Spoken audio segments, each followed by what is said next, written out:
The year 1993, Konami released their new game, Akumajo Dracula X, Rondo, a action platforming game that would put a vampire killer on a quest to save his beloved. The game would be reworked, modified, and re-released 2 years later in the West under a more similar, recognizable name, Castlevania Dracula X.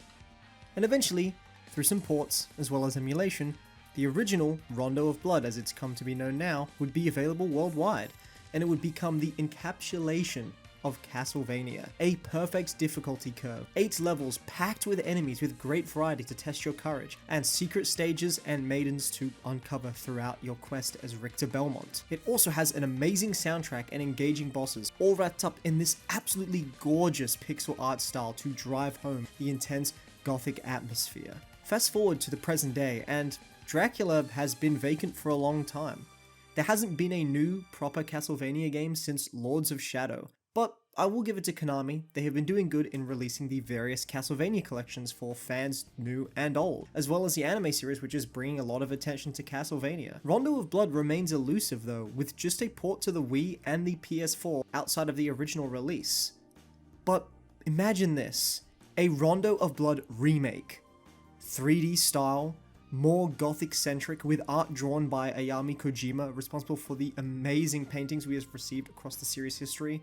This remake would also flesh out the story of Richter even further. What if I told you that this remake already existed? What if I told you this remake was made almost 2 decades ago?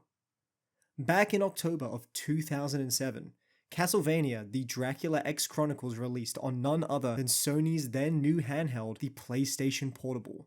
This is a story about the forgotten Castlevania remake, how it adapted the original Rondo of Blood, and how it feels today, for better or worse. This, my friends, is Castlevania, The Dracula X Chronicles.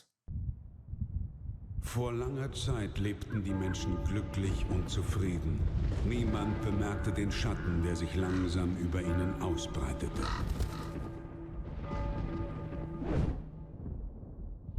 Die Dunkelheit trübte ihre Sinne und das Böse fraß sich tief in ihre Seelen. Vom Wahnsinn getrieben schmiedeten sie einen Pakt mit dem Teufel. Zu später Stunde kamen sie zusammen, um gemeinsam die Mächte der Finsternis mit ihrem sündigen Blut zu rufen, sie zu erlösen von ihrer sterblichen Existenz, den Anbeginn einer neuen Welt vor Augen.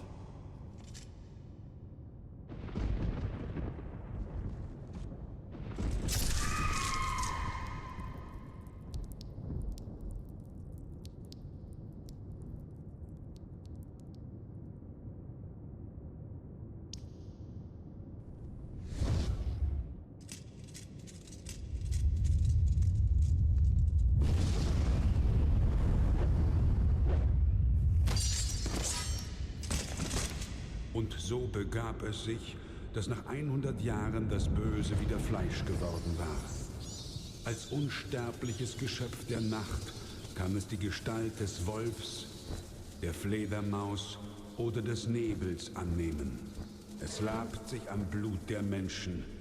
Dracula, der Fürst der Finsternis, Herr des Teufelsschlosses, ist auferstanden.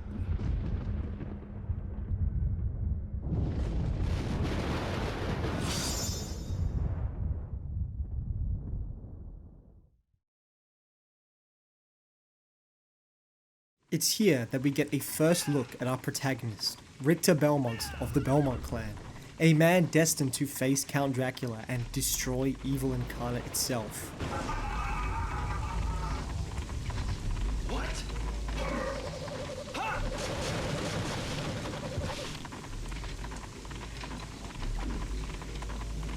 This serves as a safe kind of area just to get used to movement and controls, showing you what's to come is not going to be easy. You'll learn to walk, jump, swing, and use your sub-weapons.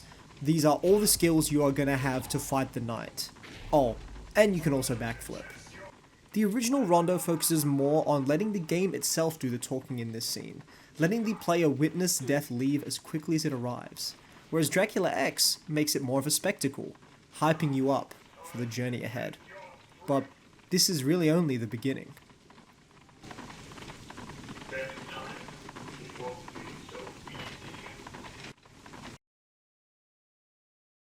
Stage 1, Dinner of Flames, places us on the outskirts of a destroyed village, a village which has felt the wrath of Dracula and his minions. You won't find life here, any good kind of life that is. Skeletons now roam the streets, preying on anyone passing by. As you venture further in, you'll find bloodthirsty bats and huge golems that spit projectiles at you and will smack you out of the air. You better hope that you have an axe handy, one of the best sub-weapons to ward them off. This stage does a really good job of setting the stakes. All of this destruction around Dracula's entrance, you can already envision the entire world in flames if you allow him to live for even a single night.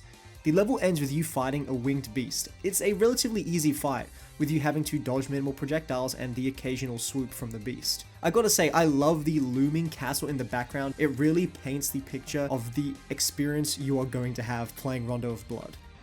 But how does the remake approach this level? Pretty much in the exact same way.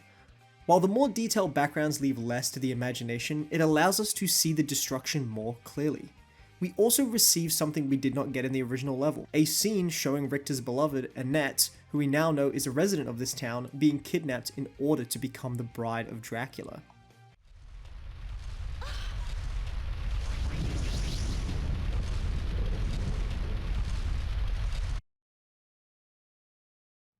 How lovely. A fitting girl for Count Dracula. Now, come to me. No! I'll never submit to your master. I'd sooner die here. Huh. So much the better. Besides, once you marry my lord, death will lose all meaning for you. Richter. Hold a moment, Shaft. Of course, master. What brings you here? That young lady has a certain connection with my old foes, the Belmonts. Bring her alive. I have a most amusing idea. By your command. The master bids you sleep, girl. We must prepare a proper welcome, Belmont. I really like this addition to the game, showing the actual reason why Dracula wanted Annette specifically in the first place. It's a cruel way to lure his foe, and if she agreed for whatever reason, it's also a revenge against the Belmont clan, but Annette would never let that happen. The level layout showing the destroyed buildings helps sell this place that it is actually a town, or, well, what's left of it. It feels a lot more put together, and it seriously looks great on the PSP's screen. The boss also plays out in the exact same way, but I think the majesty of Dracula's castle doesn't look as good as it did in the original, but there's still a lot more game to see.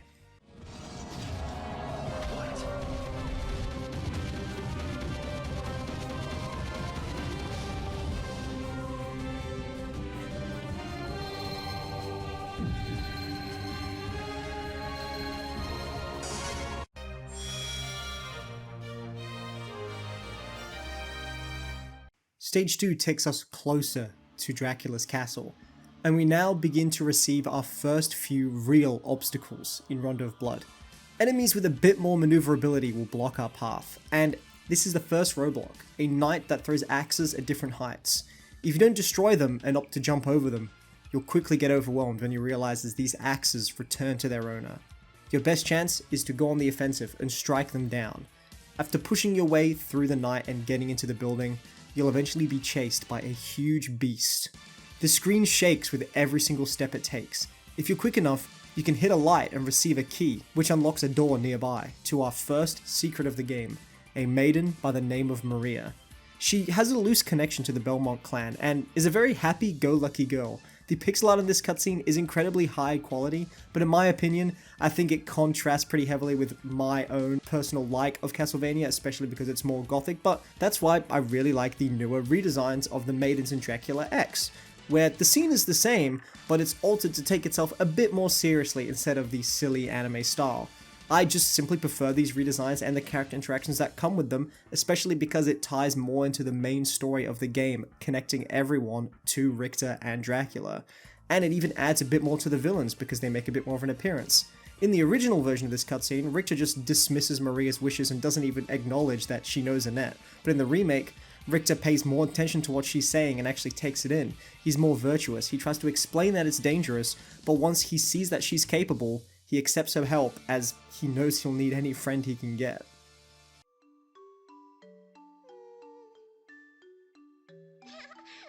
My name's Maria Renard. I heard all about you from Annette. I came here to beat some bad men, but I got caught. My family are vampire hunters too, so I guess that means we should be friends now. Sure, friends. But Maria, you're too young for this. You just let the big hunter here take care of that bad man, okay? Oh, you don't know anything. I can handle this just fine.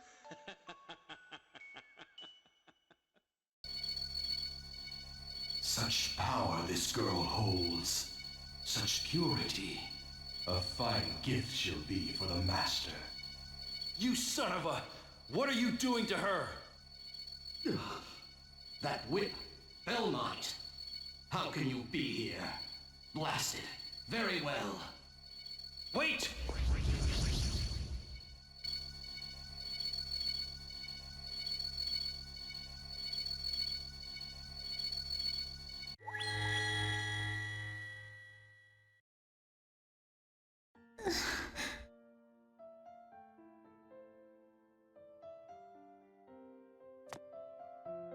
Are you awake? Mister, who are you? I'm Richter Belmont. Don't worry, that man is gone. I paid him back for hurting you. My name's Maria. Maria Renard. Are you the man Annette was talking about? You know about Annette? Where is she? We were together when they brought us here, but now... I see. Don't worry. I'll help you. With what? Well, we have to beat the bad man. Ha! No. Just be good. Go home back to your mom and dad. They're worried about you. No, they know I'm safe with you. They can see it from heaven. They were killed. Oh, I'm sorry. So I'm definitely coming with you. No, that's out of the question. It's much too dangerous. Hey, I said it and I mean it! What was that just now? Huh? Such power this girl holds, so this is what he meant. Okay. So, now I get to come with you. You just won't take no for an answer, will you? All right, fine. Come with me.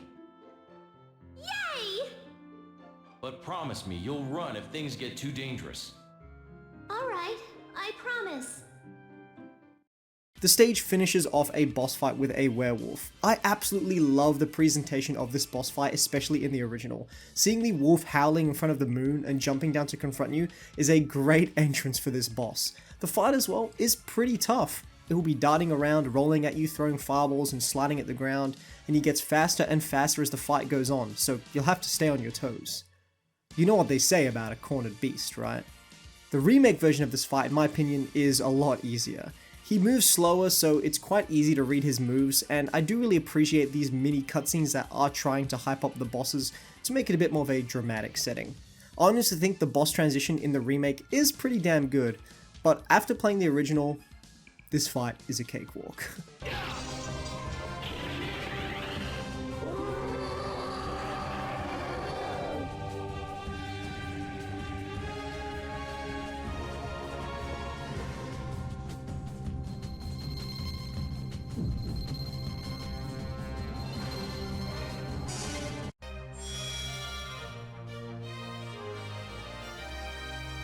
Stage 3 is the point where diversion between the original and the remake really starts to show.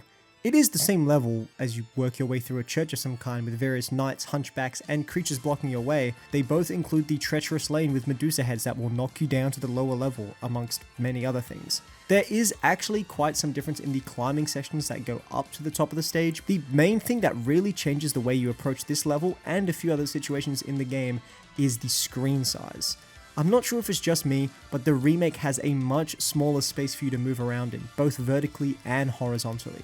This creates very tense situations with this stage specifically. Before, you didn't even have to worry about the spearmen in the first section, especially the ones above you could fight them easily. But in Dracula X Chronicles, they are a threat, and you have to make sure you're moving and fighting fast enough, otherwise the ones from the top will stab you down and you'll get pincered on both ends. The enemies do move a lot slower in the remake to make up for this, so the later part of the stages, especially the Medusa heads and the hunchbacks, aren't nearly as much of a threat as they are in the original. Something I'm definitely thankful for. Playing both versions back to back, I really feel like you can enjoy them as separate experiences from each other, and this is how I personally feel remakes should be like. The boss of this stage definitely showcases the differences as well. It's the same boss, a Minotaur, and it's really nothing to worry about, especially in the original. His swings are incredibly easy to dodge, and as long as you've got holy water, you'll be able to take him down super fast. But in Dracula X's version, due to the cramped space, his jumping overhead swing isn't something you can easily move out of the way of. He's going to cover most of the screen, and if you aren't near him when he swings, you're going to get hit. This is a common theme in the remake. Dracula X Chronicles pushes you to be aggressive due to the lack of space and how much slower the enemies are, whereas in the original Rondo of Blood, you need to be patient and hit where you can make it count.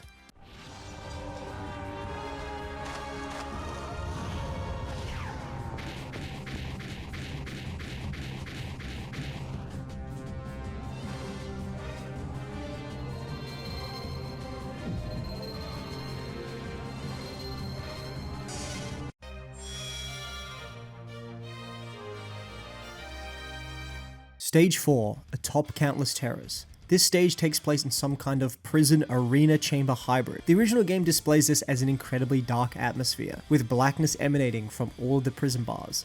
This was probably due to the difficulty it would have been to add a lot of detail here, but in the remake, they've added more depth and detail in this regard. You can see more of the prison cells, the arena doors guarded by 2 statues with longsword, and the arena has more light coming in through the cracks in the building. Whether that light is natural or not is another question entirely though. They've also made the flying enemies slightly weaker, especially the eyeballs, needing 2 hits instead of 3, which is a welcome change, especially in this area where you have to carefully jump in this segment in order to advance. I also really love the music that's redone in this stage. It is a standout track in the remake, in my opinion. The original stage is still amazing, and it really shows the difficulty of the original Castlevanias, since the stage is so focused on precise hits and timing. This is prevalent especially in the boss of stage 4 as well, but it does have a good silver lining. This headless knight originally just faded in the arena to fight, but in Dracula X Chronicles, he gets a bit more of a spectacle. Before you enter the boss room, you can see ice slowly spreading across the walls, and when you enter, the headless knight breaks free from his chamber of ice.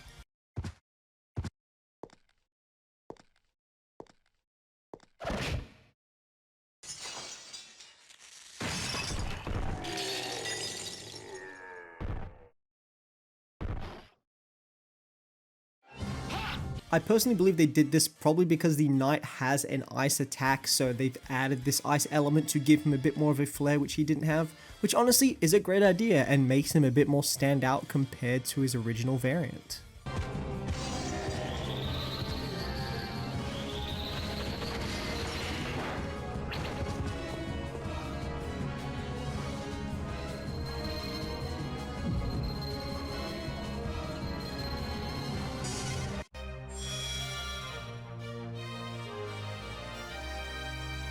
Stage 5 has got to be my favorite stage aesthetically, and is also, in my opinion, one of the hardest stages in the entire of Rondo of Blood.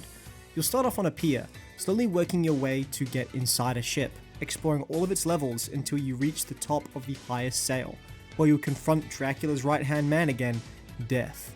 The main reason this stage is difficult is due to the opening segment as well as the boss. The pier section forces you to be aggressive, hitting these flail-wielding skeletons, and if you don't kill them in time, they'll knock you back and you'll most likely fall into the water and drown. You've got to do this with minimal platform space as well, while being hunted by floating heads. Once you manage to get through this tough segment and you're inside the ship, you actually have a few different pathways. The top way, which faces you against a ghostly arsenal, or the bottom way, which leads to the engine of the ship. Destroy it for an extra life, and keep going until you get to the deck, which hosts eagles carrying hunchback, as well as even bigger flail-wielding enemies. But this isn't even the tough part. The tough part is the boss of death itself. He'll throw multiple sights at you while you try to attack him in the air. I haven't really given any tips for bosses so far, but this guy I will. The key is to use the higher platforms, and keep moving and keep jumping as much as you can to hit him. The scythes will roughly go where you were before, so being constantly moving and as high as you can will help you keep them away while you're trying to reposition yourself on the ground. After you finally think you've beaten him, there is a second phase in which he confronts you mano a mano. Sub-weapons are pretty much useless unless you've got the axe, as he'll reflect a stronger spell back at you just for trying to use it on him. Your only choice is to go toe-to-toe with him and use your ultimate as well. You've got to dodge his attacks, and hopefully you'll wear him down before his pressure gets to you. Not to mention that there's barely any platform space as well, so if you aren't in or near the middle, pretty much any hit is going to send you tumbling down to your death. I love the way that this stage is portrayed in both the original and the remake, especially the aesthetics of the boss zone itself and the way it looks. The murky water in the back showcasing the mountain is seriously really pretty pixel art. The more detailed versions with the ship and the pier in the remake version of the stage really set the scene as the ship being part of a ship graveyard rather than by itself, which I think is really awesome. Once again, the smaller space in the remake makes this fight extra difficult, but as long as you use that axe, this stage will be leagues easier than the original. I keep saying that the remake is easier, by the way, but if you aren't used to Castlevania or haven't played them in a while, this version is still pretty difficult, so don't feel like you will be getting the short end of the straw by playing Dracula X Chronicles difficulty-wise, especially if you're new to the series.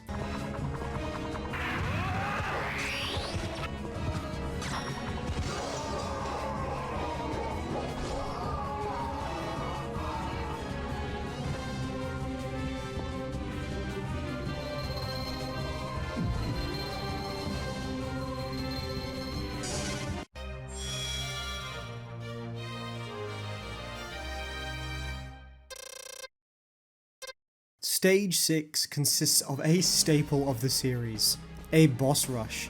These just aren't any bosses though, these are reimagining of bosses from older Castlevania games. I absolutely love this callback, not just in Rondo of Blood, but in the remake. Seeing these iconic bosses reinvented twice is very cool, and even connects you back into the series, not just with gameplay, but with story. After all, the Belmonts have been fighting Dracula's minions and Dracula himself for a very long time, and the fact that Richter can defeat multiple of them in a row shows the growth in power that the Belmonts have received. Very cool. A lot of people do consider this stage the hardest stage in the game, but honestly, I never really thought it was too bad, mainly because there's no level leading up to it, so you just get to go straight into the boss fight, and once you memorize the patterns, which are very basic, it becomes a super easy level. Even the final boss really isn't that much trouble. I especially love how the remake approaches this part though. Since Shaft has a much larger role in the story, we get some dialogue between him and Richter, which sets the scene for the fight and him as a villain.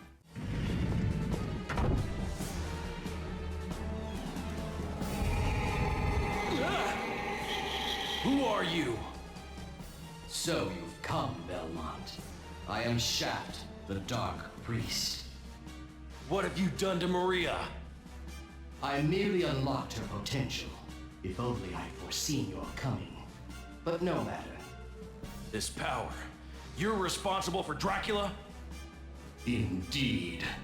Servants come forth from the gates of hell. Attack! Rid my master's castle of this pest!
Intriguing.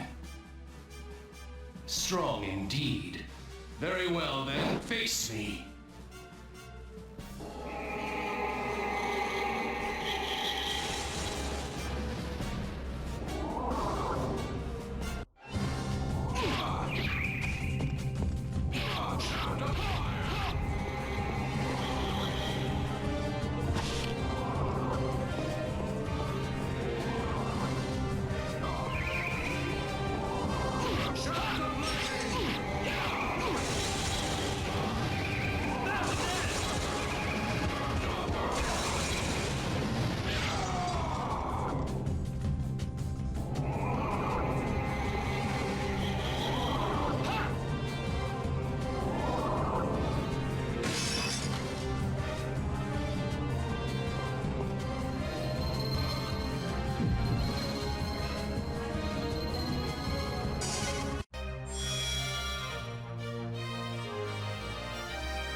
Stage 7. Now hear the Requiem of Blood. The last stage before we confront Count Dracula, and I think this is the hardest stage in the game. It makes sense as it's the last full level. The start has you attempting to get through this falling bridge segment where multiple bats will block your way and you will get knocked down and lose many lives on this section. Timing your hits against them in order to keep your momentum going is a very tough challenge. So make sure once again you've got an axe handy before pushing through this segment.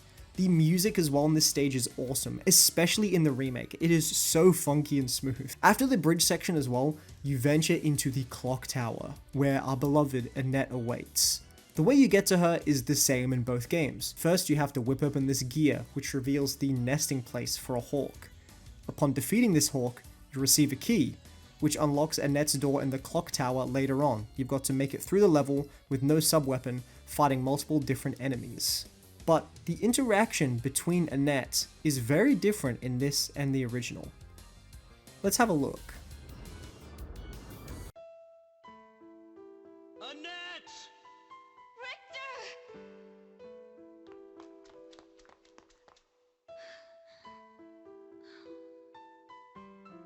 You aren't hurt? No, are you? Nah, I'm fine. I'm overflowing with the blood of the vampire hunter after all. I need to let a little out once in a while. Oh, well then. You head back to the village without me. I'm going on ahead. It's time to end this 100-year blood feud. You mean? Yeah. I'm gonna kill him No, myself. don't. It's too dangerous. But this is my destiny. Besides, his blood is calling to me. The path up to here is safe. Now get going! Richter! Wait! Richter! Come back. Come back in one piece. Please.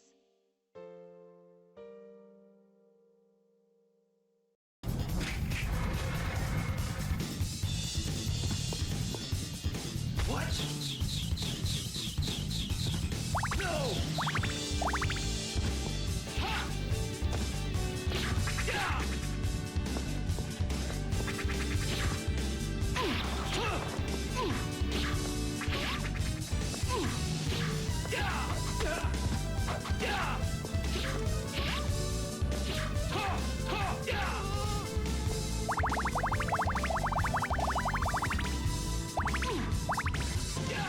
This is a pretty big surprise, especially if you had just played the original. But where is Annette, you may ask? Well, she is in the clock tower. Dracula X just has a different way of finding her. In the footage, you may have noticed in the remake version, there's some weird red walls of skeletons in some sections.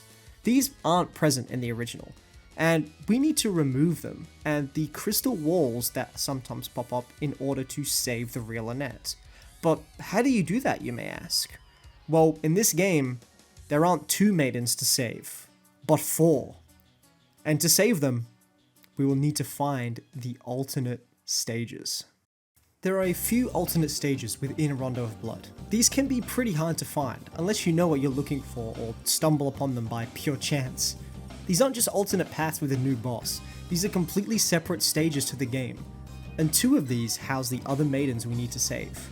The first alternate stage you can find is by falling down the right hole when that creature is chasing you in stage 2. It'll lead you to an alternate boss that, if you defeat, gives you a brand new stage 3. This stage takes place within a cursed cemetery, with mud monsters, bats, skeletons, and moving gravestones that pounce on you without warning. After making it about halfway through the stage, you can destroy a wall beneath a door that reveals the next maiden. Have a look at how different the cutscenes are in each version.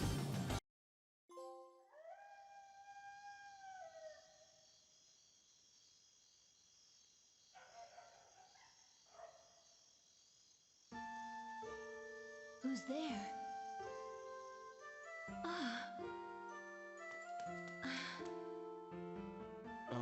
Excuse me.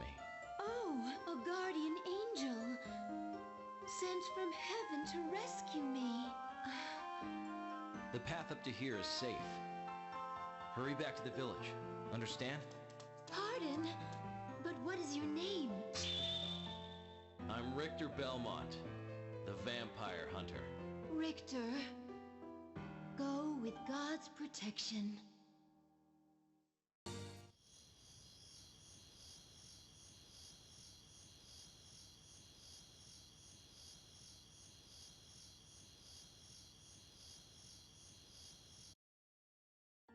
Are you all right?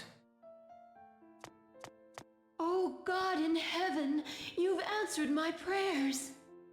It's dangerous here. Hurry up and run. Such majesty, you can only be the manifestation of God himself. Oh, great Lord, your servant Sister Terra thanks you with all her soul. I'm no god, believe me. The name's Richter Belmont. Here, take my hand. Let's go. Your hand? I'm unworthy. You've laid a path before me already. I'll follow it to safety, oh Lord God. Richter. Forgive me, my Lord Richter. Take this, please. What's this? Something I've always carried. It's a necklace. May it find a place in your divine plan. It feels, pure. Thank you. I'll use it gratefully. Smite the wicked, Lord God.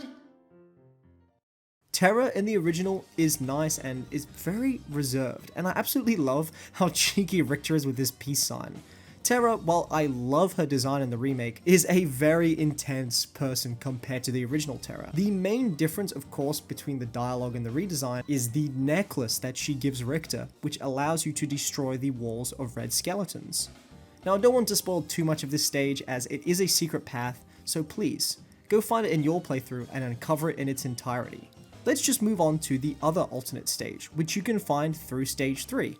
If you remember a while back, I talked about how you have to climb a huge staircase which leads you to a boss in one of the stages.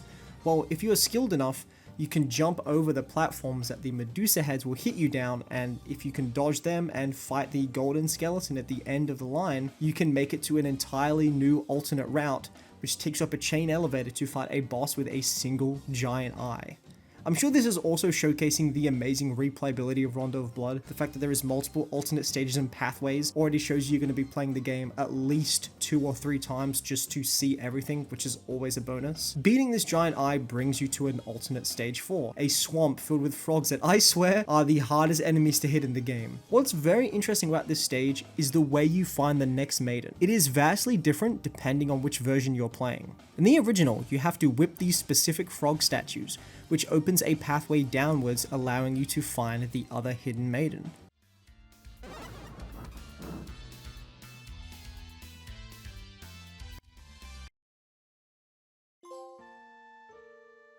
Oh, are you human? Did you come to save me? Yeah. Oh my, you are injured. Nah, I'm fine. This is nothing to make a fuss over. See ya. Oh, wait a minute. My father is a doctor. That should do it. Thank you. Oh no, it's I who should be thanking you. Thank you very much. You're going further ahead, aren't you? Do be very careful. In the remake, however, it's completely different. Instead, you have to make sure not to kill this single blue frog, and instead make it chase you through the stage. If you manage to make him follow you, you'll see a host of frog statues with one missing a frog. You lure that frog onto the empty slot, and it'll hop on, opening the gateway to let you encounter Iris in the remake.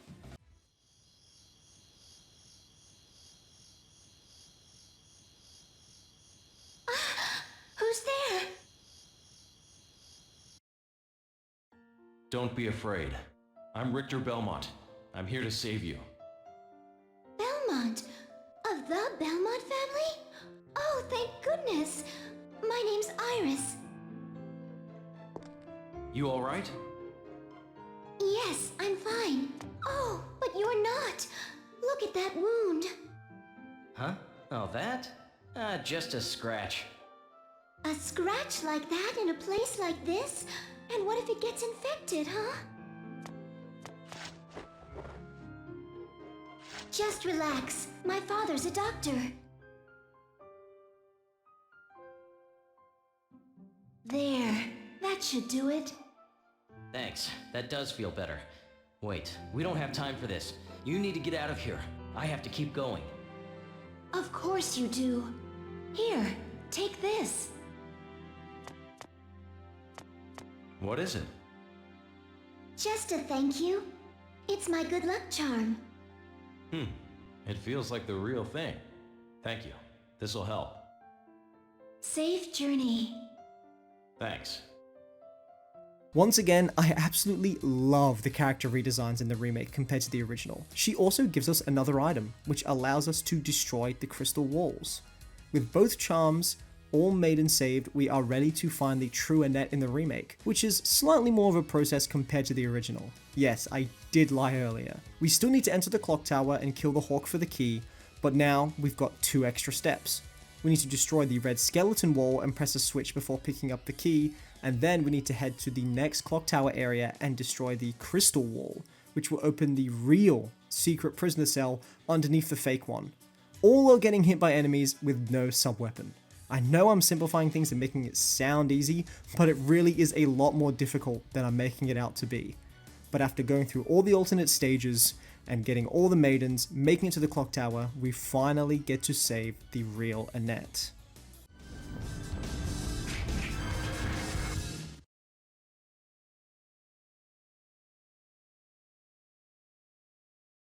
Annette!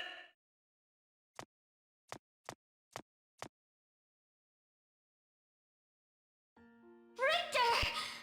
Richter, it's you! You're alright. I believed in you. I knew you'd come. Sorry I took so long. Oh yes, there's another girl being held here. Maria. Maria's fine. Well, What's wrong? She insisted on joining up with me. She what? You didn't stop her? you'd think that would be easy, but you haven't seen her power. Power? Still, she's a child. She'll be in danger either way until I settle things with Dracula, and so will you, Annette. Just get as far away as you can. All right. Richter, What's wrong? Please, don't die. Come back in one piece. Promise me. Sure. Leave this to me. With everyone now saved, we can continue through the rest of Stage 7, which only gets tougher from here. After climbing the clock tower segments, which are full of Medusa heads, we are greeted with a section of multiple floors, each housing skeleton dogs and huge knights that swing greatswords in different patterns. They can hit you even if they're below you. These guys will monopolize a majority of the space and make it really hard for you to advance, no matter what pathway you pick. This is especially prevalent in the original, where the bottom floor is one huge continuous segment, so if you don't get a perfect run at the top, you'll end up in hot water very fast as you fall down and are surrounded on all sides. The remake does modify this to make it a bit easier, adding a pathway through to some gates behind Richter which you can explore, and the bottom area being split into 2 segments instead of one continuous one, allowing you to break up the fight a little bit easier, and you aren't punished anywhere near as hard for missing that jump. You'll work your way up to the boss in relatively the same way from here on out, with you having to swing across the end of clocks in order to reach the final section. The aesthetic in this level is just so good. The music is amazing. Even though it's a very difficult stage, I think this is one of my favorite Castlevania stages of any Castlevania game. It is so much fun. The boss of this stage, I personally believe, is the Ghost of Shaft, using what remains of his life force in order to stop you from entering Dracula's final part in his castle. This is a pretty intense boss fight, with the dragon he summons hitting you with fire from above, which could be the very first boss you versed in Rondo of Blood. The behemoth makes a return as well, emerging from the ground, forcing you to backflip perfectly if you want to dodge his attack. It is a process of memorization, but especially in the original, this fight is very tough. This fight actually has less space compared to the remake version, which is a surprise, and because it's also a faster game compared to the remake, there is a lot less time for you to prepare that backflip or predict the movements of the dragon, but it is very, very satisfying to complete this fight in either game.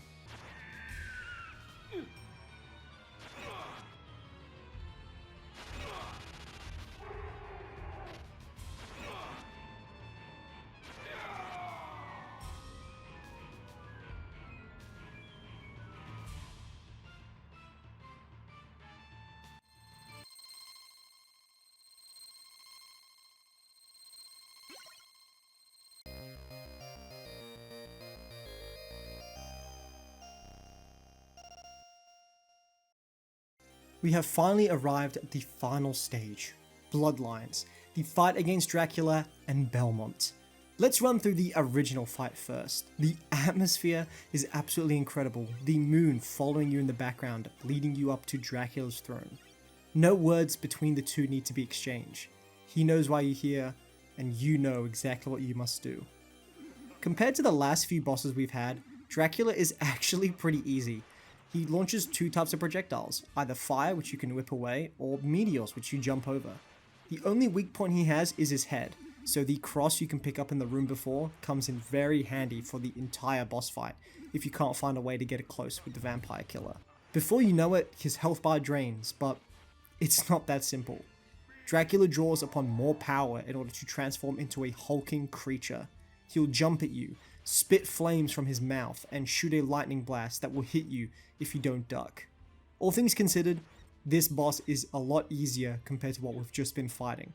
And as long as you stick close to him, he'll go down. And as a reward for this amazing game and fight, you'll receive a incredibly theatrical, epic final discussion between Dracula and Richter that really drives home the Macbethian dramatic style of Castlevania that I just love.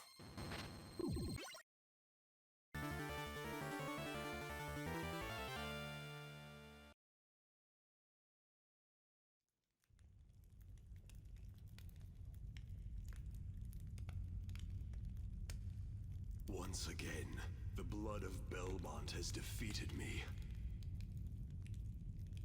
Perhaps this, too, is part of my fate. Death to you! The world is not yours to exist in! It is not by my own power that I am resurrected. It is the greed of humanity which calls me back. And thus, by might, I rule. Might becomes the one and only justice in this world. Of all the self-serving claptrap! The same basic fate drives all people to seek, to come together, to move forward. That surely can't be an evil thing. And yet, here I am. Do you not have any desires? Well, it is by your desires that you humans prosper, and it is your faith which has ruled you. Considering that, can you really call me evil? but people cannot be ruled by power alone. The sacred, the honorable, the loved, those things can rule humanity. Something evil will eventually fall to ruin! I see. Perhaps you're right. We shall meet again, Blood of Belmont.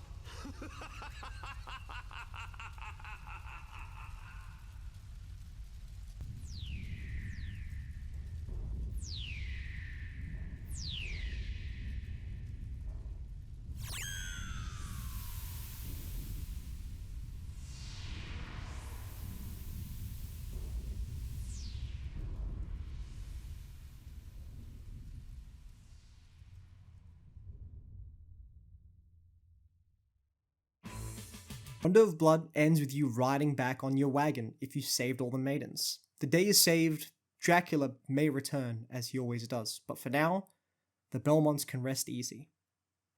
Let's compare this to the remake version of the final stage, which takes things up a notch. The small moon is replaced with a huge glaring red moon. The entrance windows let in desolate moonlight to really set the scene. The extra depth added into his throne room really adds a lot to this scene as well. You can see they've thought about the changes they've wanted to do in this game for a while. We also get a reimagined version of the Richter versus Dracula speech seen in Symphony of the Night. Belmont, son of Belmont, I've been waiting for you. Dracula, die now and leave this world. You'll never belong here. Oh, but this world invited me. Your own kind called me forth with praise and tribute. Tribute? You're a thief. You steal men's souls, their freedom. Freedom is always sacrificed to faith, good hunter. Or are you truly here by choice? All I'm here for is you. To hell with your heresy! You're nothing but a blight on mankind. Ha! Mankind! A cesspit of hatred and lies. Fight for them then, and die for their sins!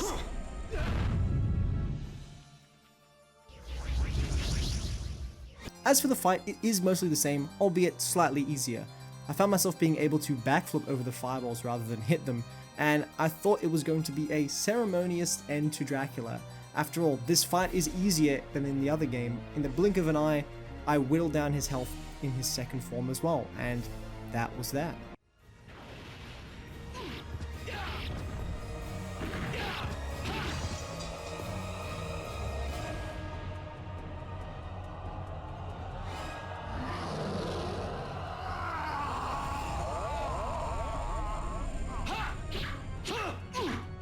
Behold my true form. Despair! What?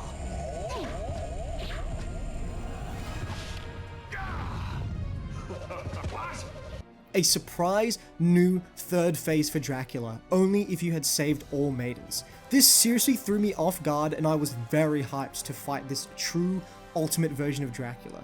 This boss is very tough, and maybe the toughest in the entire game. As it should be. Dracula has a huge variety of attacks in this mode. He uses bats, he transforms into a dog, launches fireballs from far away, shoots spikes that make blood come up from the ground, pillar of fire, his wings can attack you, among many other attacks.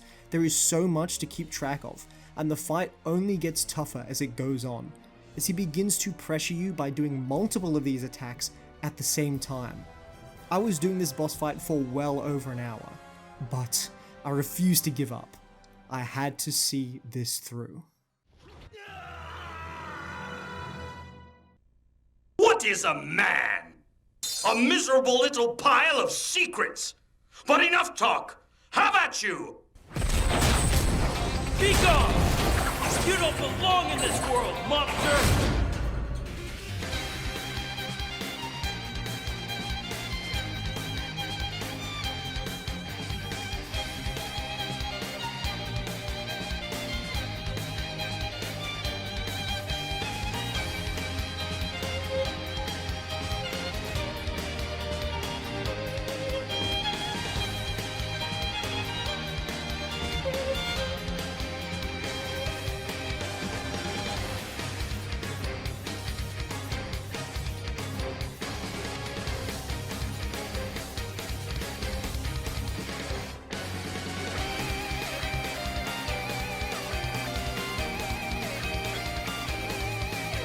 Richter, go with God's protection.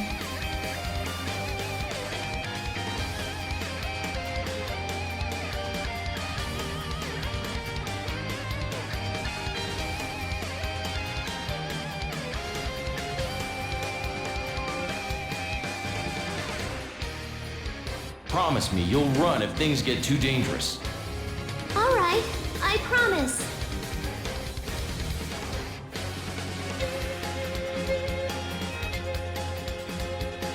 You're going further ahead, aren't you?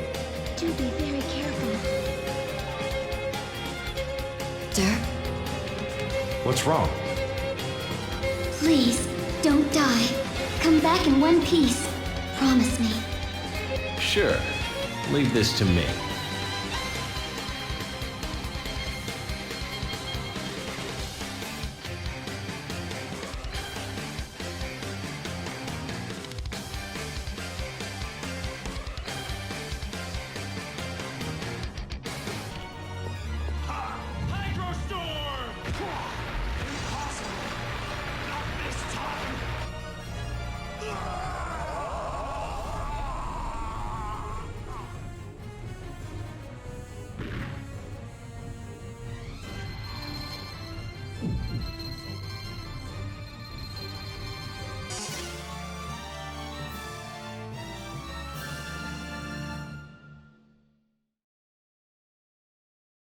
Impossible!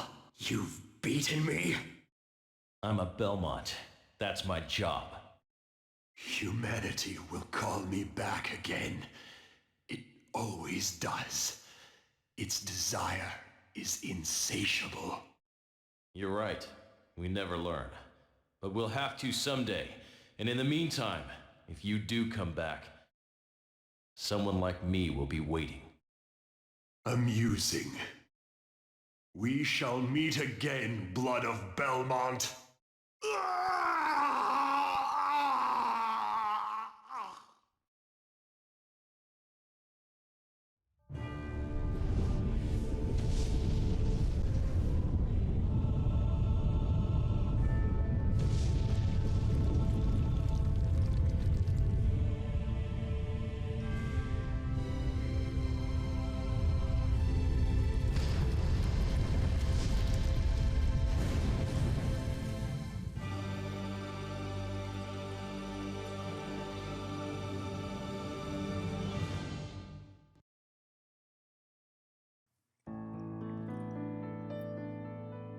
And there we have it.